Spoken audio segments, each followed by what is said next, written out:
As an experienced new entrant teacher, I've noticed over the years that children are actually coming into school now differently than they did a few years ago.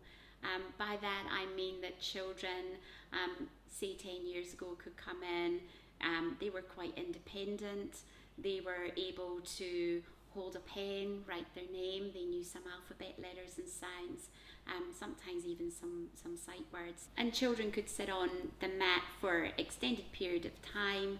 And then fast forward to nowadays, what I've noticed in my experience is that children are coming in with less. They're less able to sit for periods of time on the mat. They've not got the tripod grip to be able to write successfully. They don't understand alphabet letters, sounds. So I've noticed a huge difference over the years of children coming in, even speaking in full sentences. The oral language, as we know through studies, is most definitely on the decline. So this has led to us researching and finding out, so what are those foundation skills that children need to be able to successfully access the curriculum? What are those skills or elements that really need to be automatic, need to be there as part of who they are as a learner, to be able to, before they can even read and write and things. So that research led us to create the Ready for Learning framework. And this framework is now being used in early childhoods for children as a point to know that these are the sorts of things that our children need before going on to school, and schools are using it as so this is what they need to be able to have to be able to successfully access the curriculum. So the framework can be used across settings as a way of really understanding our learners and what they need, and what we need to do as teachers and as leaders to support those learners for moving forward.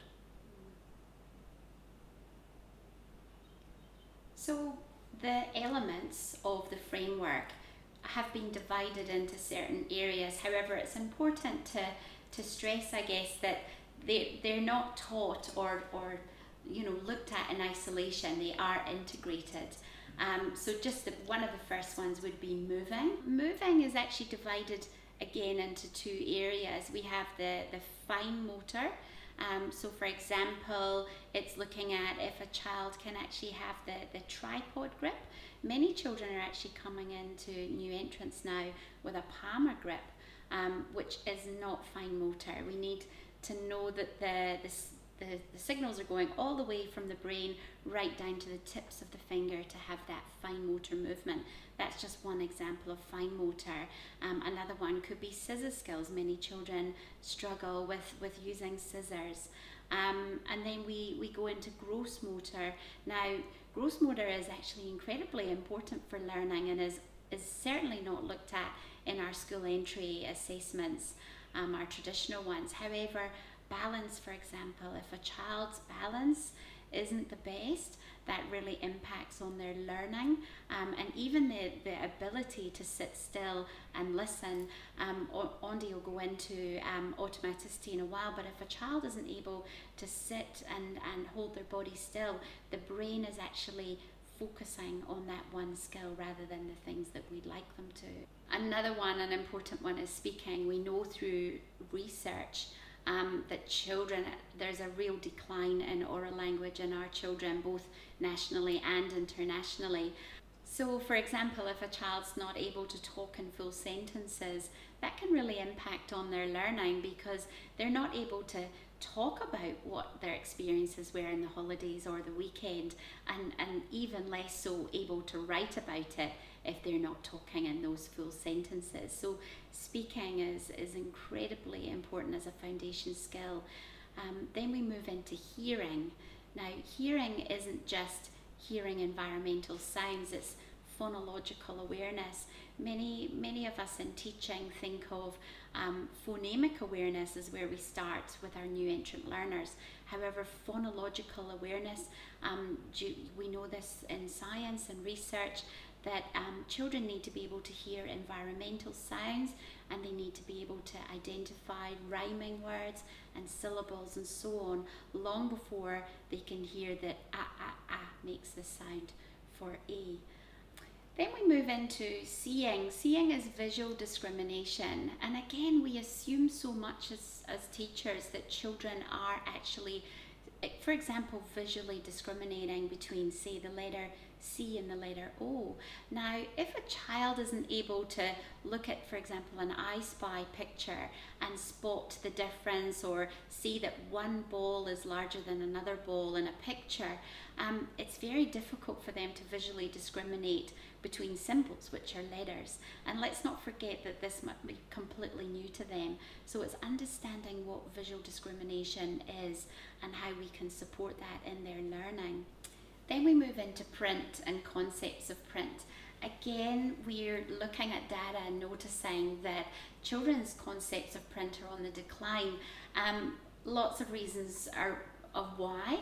It could be that, our digital world is seeing less books in family homes, but it's incredibly important that children understand where to start when we're reading, and understand, that books can open up a whole different world for them. And then key competencies, there's something that we don't necessarily assess. However, we know that for our children in this 21st century world, these are the skills that they will need for their lives. So for example, when our child comes into our classroom, we need to assess things like, can they use kind words? Are they able to respond to a question? So these key competencies are incredibly important for our learners and for us to know where they come in at and where we need to take them to. Okay, so I want you to think back to when you started to learn to drive. It was pretty stressful. You had to think about clutch, gear change, indicating, looking for people coming, and even where you were going.